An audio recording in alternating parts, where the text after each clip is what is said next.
Hello everyone and welcome to Oblivion Arise. I had a request to show off a build for Mechwarrior Online on showing a new player how to assess a mech and how to move on out of the trial mechs.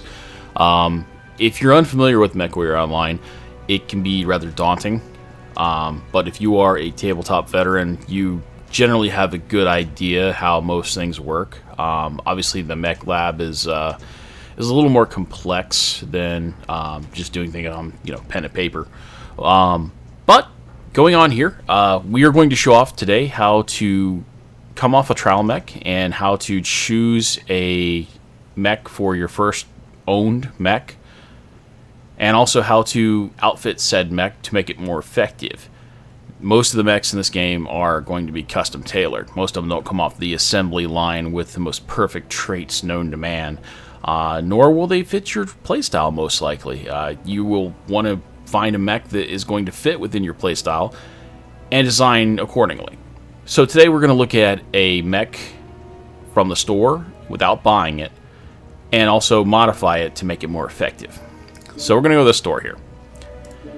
Now, there is a legendary shit ton of battle mechs in this game, and seeing this list just confuses people further. The most important thing to note is on the left hand side here we have a listing of what type of mech it is. Is it a light? Is it a medium? Is it a heavy? Or is it an assault?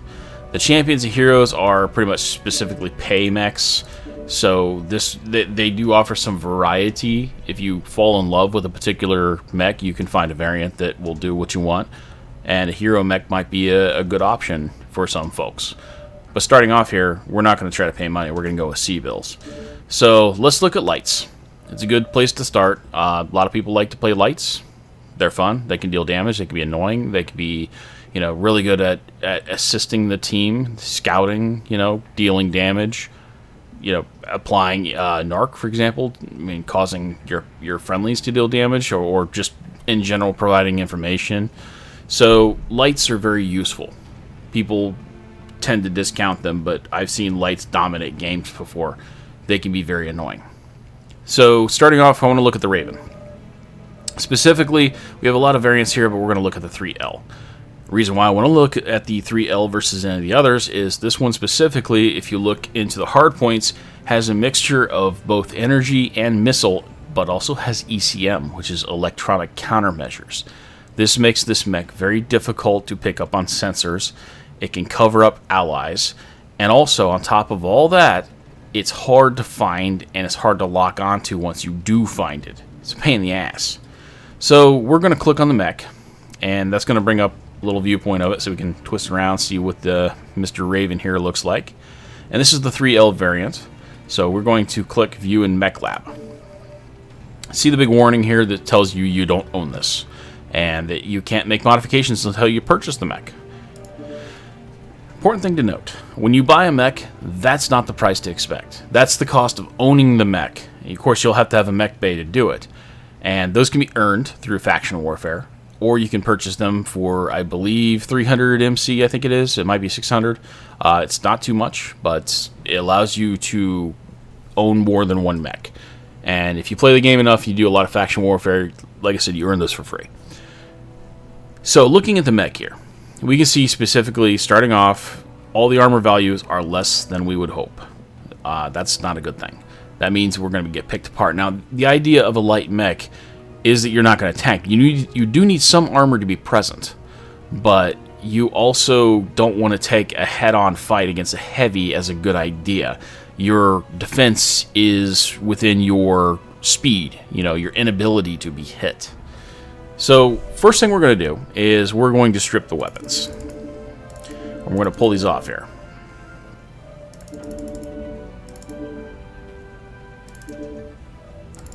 I am going to leave the ECM, because in all of our builds we're going to work on today, the ECM is going to be present. Alright, so pulling off everything, that costs us nothing. We're going to up the armor. We'll just go ahead and maximize this to the best of our ability, and we'll see where we land. Takes a minute, obviously. Your legs are probably one of your most important components. if your legs go off, you move at half speed, but most people will aim for a light's leg and make it so he's in walking land, and then he'll enter death by massive amounts of firepower landing either on the other leg or the center torso. So, once again, speed is your friend. Alright, so looking at our hard points. We've got 2 missile hard points. One of them is contained in the left arm here.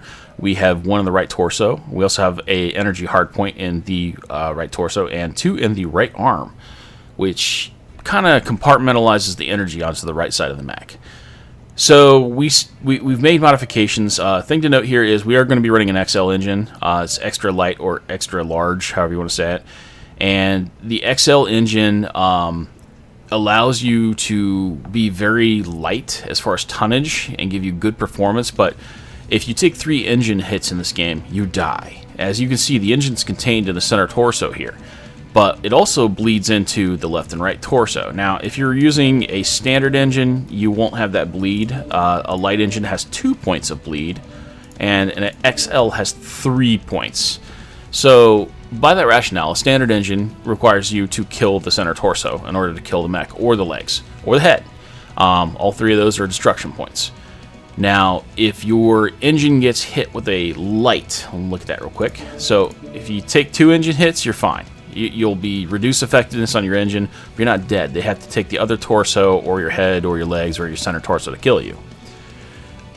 XL, however, we have 3 engine hits in 1 compartment. This makes the mech very vulnerable.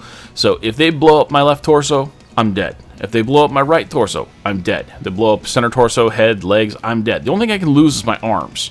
So it's gamble to field an XL engine, but if you see the tonnage difference, we look at a standard, it's 27.5. A light engine drops it down to 25.5. And an XL drops it all the way down to 23, so it's a pretty significant savings if you can afford the risk. So it allows you to boat more weapons or do more with the mech.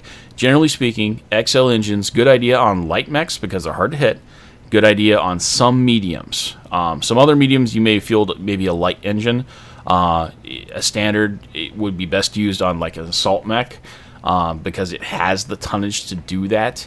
Light engines are also very good for both assault and for heavies, and whatever mediums you can manage to get them in on, you're going to have better survivability.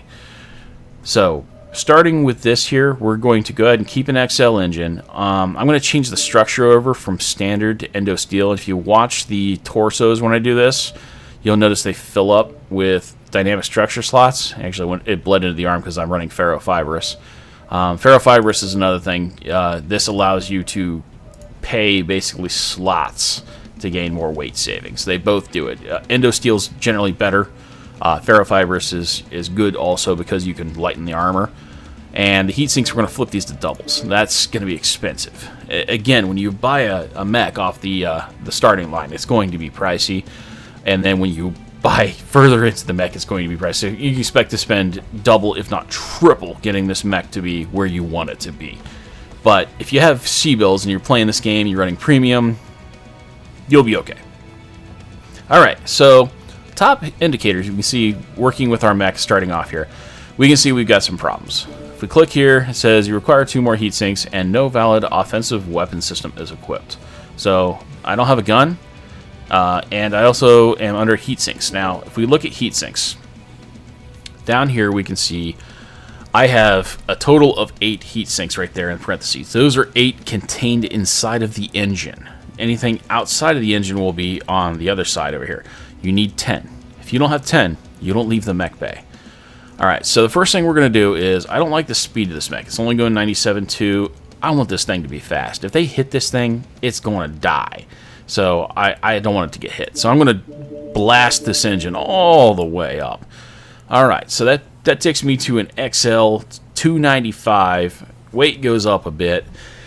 Most importantly, speed goes up a bit. We look at that, we're going 136.5 now, stock. That's good. You can modify that further via skills, but this is about as fast as the Raven can go stock. Landed on a nice number here, 25. So we have effectively 10 tons to play with. Now, this open slot right here is an empty heatsink slot, and you can put heatsinks into it. Standard heat sinks take up 1 slot. The heat sinks that are available as doubles, they're not doubles. They're about 1.3 effectiveness, but they take up 3 critical slots. Now, I can put one on here, and we can see it pushes everything around, and we get another heat sink, which we are up to 10 now in the engine because I increased the engine size. So sometimes you can do that to kind of not worry about putting heat sinks in. You can effectively get the same space out of increasing your engine. Now, this double heatsink is huge. I mean, it's just 3 slots. That's an inner sphere problem. The clan ones are only 2. Heat effectiveness is about 1.3 on this. It's not actually a double heatsink, but this allows you to cool your mech down more. So you can also take this heatsink here, and we can slot it into the engine and put an internal double heatsink into the engine here. It makes it more effective if we do that. But at the same time, you are still paying the 1 ton to do that. So we see the tonnage went up by 1. I don't want that right now. I don't need it, so I'm going to take it out. So 25, working with 10 tons remaining for weaponry. We're keeping the ECM on here. We want it to be as annoying as possible by being hard to see, hard to find, hard to hit, and basically in general, the mech that is, showing up when you don't want it to show up. It's a raven. It's going to peck at you. So, going back to weapons, what can we do here? We got AMS, missiles, and energy available. We don't have any ballistic hardpoints, so those are out. So, expanding these categories, I don't need an anti-missile system. I'm not going to be running with my group. So, we're not going to run an AMS. It's just unneeded on this mech. Alright, so looking at what we have available, I'm going to start off with the most basic build possible. We're going to grab about 5 tons each. We're going to grab 2 ER large lasers. We'll go ahead and we'll drop those in there. Boom. There's 35 tons, 5 tons each laser, total firepower of 18, and still maintaining that very fast speed. The range on these things is very nice. The optimum range is 675 meters, but it can punch out to 1350 at maximum, and at that point it's pretty much a flashlight. But at that range, you see the damage chart, it just drops off. I mean, if you go half that distance, you get half the damage, so anything above 675 you start bleeding. So heat management 1.45. okay, it's hard to give a good ratio on this. I'm going to say 1.3 is what I consider effective. If you are not managing 1.3, you're going to heat up like crazy, and hot maps are just going to obliterate you. So be aware that your heat management should be in an acceptable range. If it is not, you will not be able to field all the weapons effectively.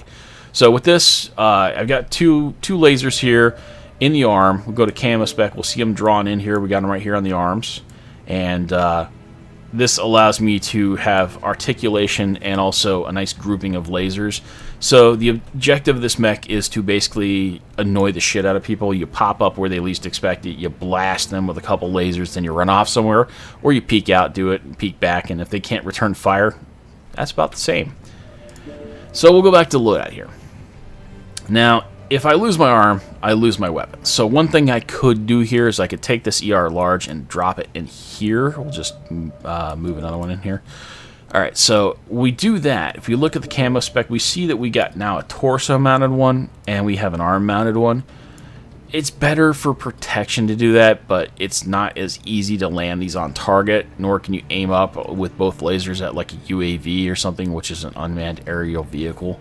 It allows you to scout areas without committing yourself. So this is more safe to do this, because if they blow off the arm, I still have an ER large laser. But at the same time, it will make it harder to shoot. I mean, I might do this just in general because it's not a bad idea to make sure you don't lose your arm, you lose your mech. So that's one build. This is a very good build, very efficient, very fast, very invisible to radar. Peeks behind them, blast them in the back, make sure that they're not in cover when they think they are. Contributes to the fight from range where return fire is almost impossible, and if they come after you, they just committed a mech to fighting a ghost. I'll be gone. Have a nice day. So, cool mech. Nice design. I think this actually might be a standard build. Pulling these off. let's look at least one other option here. And this is, again, just, theory crafting here on how to build a mech. The most important thing is when we increase this engine size, you're going to be paying a shit ton of C-bills. I expect that last build to be another 7.5 million, I would guess, on C-bills. So that's going to be pricey. Unless you have a spare engine laying around you can dump into it, which if you're starting off, you don't. So you can adjust the ratio of armor, like where to put more in the back. So if you expect to be running away a lot, make sure your back's got a little bit of armor. It doesn't have to have a shit ton, but if you're going to get hit in the back, they know it's your weak spot. If somebody sneaks up on you and you're sitting still, they're just going to blast into your back as hard as they can. And as soon as they make it past that armor, they're into structure. Structure gets hit from the front too, so they'll just be killing you at that point. You can also be critically hit when you're in on structure, so if you have a weapon and your armor isn't there, they can literally hit the weapon and knock it clean out. They can also hit ammo, so if you have ammo somewhere, it will explode and blow the crap out of your mech if it's in a bad spot. So just be aware, when your armor's gone, structure is the only thing that remains. You can see the structure value right here in white. And that can be improved on with the survival tree, same with the armor. And if they start getting into your structure, you're on your way to death. Just think of it that way. They can pick out anything. If you have a Gauss rifle and they hit it, that thing can explode. The ammo might be, not able to explode, but yeah, it can. And having weapons in an area that's exposed means that weapon is basically unreliable. It can die at any time. So looking around here, we're back to our build, obviously. We can do a annoying setup, because if we click here, we can see the Mech's quirks, and you're probably like, what the fuck is a quirk? Well, PGI, the makers of this game, decided that some mechs should be better at certain things in order to make them more viable. It makes the variants a little bit more unique, and at the same time, it fixes problems. Like, for example, the Raven in particular had a lot of problems of being blasted in the legs. The legs were very weak, so they added base structure quirks of +8 to both right and left leg, making it a little bit harder to take that leg out. So this one in particular has missile range, missile cooldown, missile velocity increases. The cooldown obviously a negative, and well, not a negative, but it makes it faster. Like it's less of a cooldown, and it also has Narc beacon range and duration. Now narcs are nasty. A lot of the top players will tell you if you want to piss them off, hit them with a narc, because what a narc beacon does is when you fire the missile, it's a dumbfire missile. When it hits a mech, it attaches to their hull and then broadcasts a nice little Wi-Fi signal that says, hey, if you have LRMs, I'm here. Send them this way. So players can see that, and they lock on faster. The missile tracking has increased strength, so they come in more clustered into groups, and they just smash the shit out of the mech that has it. And the worst part is that they're visible wherever they go. So if they run off, they're still narked. There's a beacon there saying, hey, here's your lock-on, fire. The only way to actually stop a narc is if you have an ECM friendly that can come over and cover you up to jam the signal. Now, if you have ECM and you get narked, it doesn't save you, because the beacon's on you.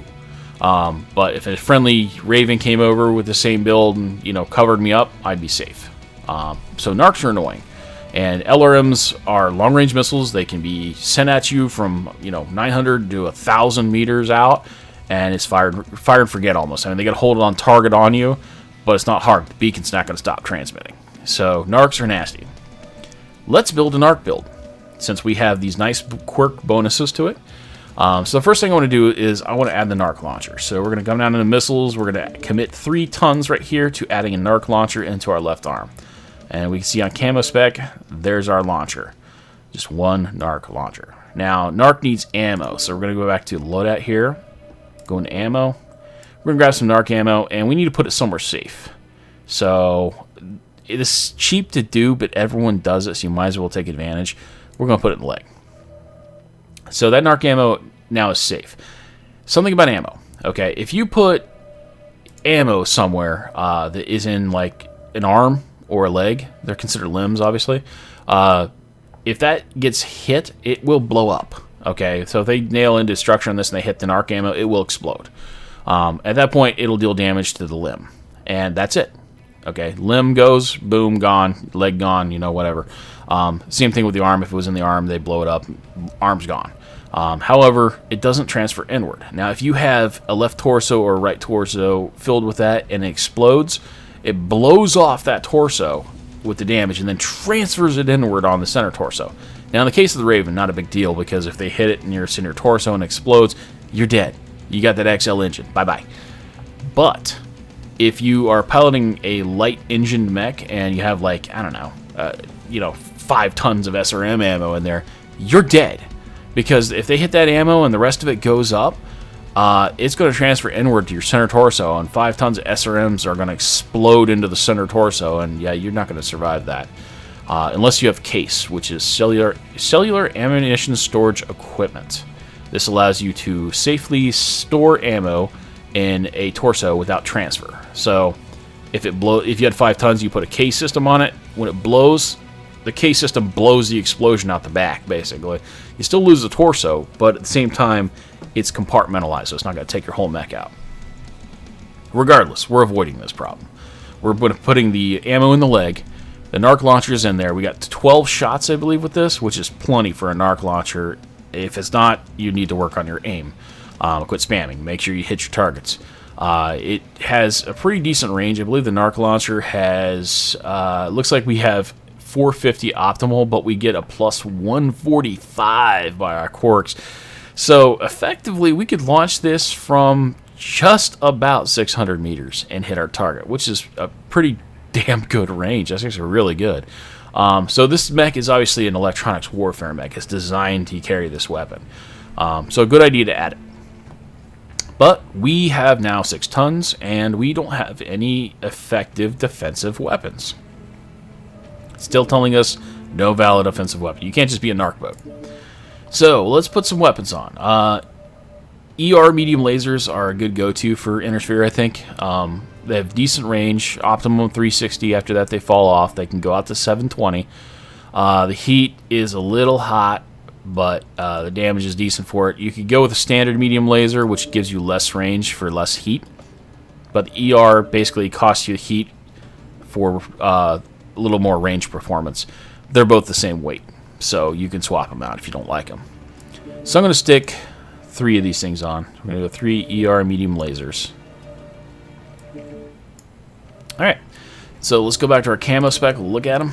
We got 3 right here. They're all compartmentalized on the right side of the mech, and that gives you a pretty good shot from the right side. It'll be a nice little triangle cluster that comes out. The arms will be obviously independent from the torso, but you can still manage to get them on target. So that's not bad. That gives us 15 damage there. But we still have an additional 3 tons. All we have left is missile slots. Now, we have some options. We could be silly and put a rocket launcher in there, which, God, I want to see what this looks like. Oh, that's about right. So, huge rocket launcher, one-shot weapon, and it's done, but we're still underweight doing that, so that's a crappy idea. Let's get rid of that. That'd be a lot of damage, but you can only fire a rocket launcher once, and then you're out of it. Let's put an SRM-4 in here. And we need ammo for it, so we're going to get a ton of ammo. We'll stick at the head. Head is another good place to put ammo, but congratulations to your mech. Your pilot of your mech is now sitting on top of missiles. That sounds really safe. So anyways, looking here, the SRM-4 is nice. We do get a slight range bonus on it, about just almost out to 300 meters. Which is really good. Now, missiles, as you see, they have a dead fall-off, so if I fire that and the target is outside of range, they don't keep going. They stop. They hit their range and they blow up. So if nothing is within that range, they don't work. So good damage, though. 8.6 damage for 4 missiles. They hit for about 2.2 each or so. They're really nasty. Heat, not a concern. It's 3 heat. It's not that bad. SRM ammo, I usually find it best to suggest that for every 4 tubes, you use 1 ton of ammo. That's good rule of thumb for That's a good rule of thumb for SRM ammo. So that's what I would go with. That gives you 25 shots. If you're firing more than 25 shots, damn, you're doing good. Hopefully you hit all those, because you just dealt a pretty good amount of damage, and it must have taken you a while to do that, because that means you're surviving longer than probably anticipated. So that maxes us out. We got a 35 out of 35 here. Firepower's at 26 or 23.6. We also have a narc that's not factored into that for good team play, and we have ECM for assisting our allies and also for sneaking around. We're running really freaking fast with 136.5 speed, and our heat management is at 1.41, which is completely acceptable. We have an overall range of approximately 360 meters. And we can fire out further if we really want to, but it's going to bleed damage, and the SRMs can give some nice punch up close when somebody closes in our position, or if we decide to close in ourselves to take somebody out. So this right here, probably the intended use of the Raven. I think this is a good build, and this probably will be one of the 2 possible ones I might roll with for this particular mech. So hopefully this has been informative. If you have more, questions or anything like that, feel free to mention them down in the comments. If you like this video, please give it a like. All of this helps me progress the channel, and if there's anything specific you want to see, feel free to request it. This is Oblivion Arrives. Take care, guys.